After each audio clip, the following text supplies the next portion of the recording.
Hello દોસ્તો, તો આજના વ્લોગમાં હું તમને બતાવીશ ગાંધીનગરનું ગિફ્ટ સિટી, એ બી એક નંબર વાતાવરણમાં, ટોપ ક્લાસ. જો ખાલી વાતાવરણ મજબૂત, વાતાવરણ એટલે મજબૂત, એટલું એની માં મજબૂત, આમ મજા આવે જોવાની. આમ લાગે કે આઉટ ઓફ કન્ટ્રીમાં આવે ને એવું. ખરેખર બિલ્ડિંગો 30-35 માળની.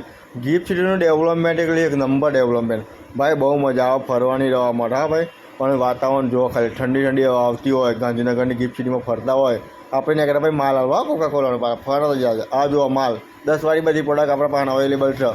કોઈ લેવી હોય તો કોમેન્ટ કરી દેવાની, બરાબર. ગાંધીનગરમાં આપણે આપી જઈશું. અને જુઓ માલ હાલવા આવ્યા હતા. આ છે આપણી સુપર કેરી. હવે તમને હું બતાવું બિલ. અત્યારે અમારે જો સાદું બિલ આવે છે, જેમાં અમે બિલ બનાવીએ છીએ. બિલ બુકમાં બિલ બનાવીને આપી દેવાનું, કાચું બિલ. જીએસટી નંબર આવી ગયો છે, પછી પાકું બિલ આપવું પડે. કોકાકોલામાં બિલ પાકું જુઓ. અત્યારે અમારે નવી એજન્સી ચાલુ કરી છે. પણ જુઓ, હા ગાંધીનગરથી નીકળ્યા અમે, પણ બહારનો વ્યૂ જુઓ. ખાલી લાગે જ નહીં કે આ તો ગાંધીનગર. આ તો મજબૂત, આમ એકદમ મજબૂત સિટી છે. ગ્રીન સિટી મજબૂત. આ આપણે પોતે ઉડે તો હા નકા બાવળિયામાં ગા જીગો બોલે મારી જાન. મજા આવી. હા ભાઈ, મજા આવી. આપણો માલ આપણે બેઠા હતા પાછળ પિક્ચર વ્લોગ બનાવવા માટે.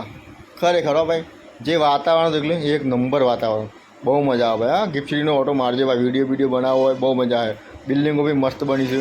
એક નંબર લોકેશન છે ફોટા માટે. પછી આપણે નીકળ્યા હતા ગોધનગરની બહાર.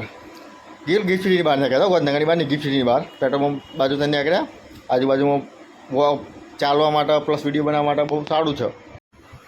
એકવાર તો જજો. હા, મજા આવે ગોધનગરની વ્યૂ જોવાની.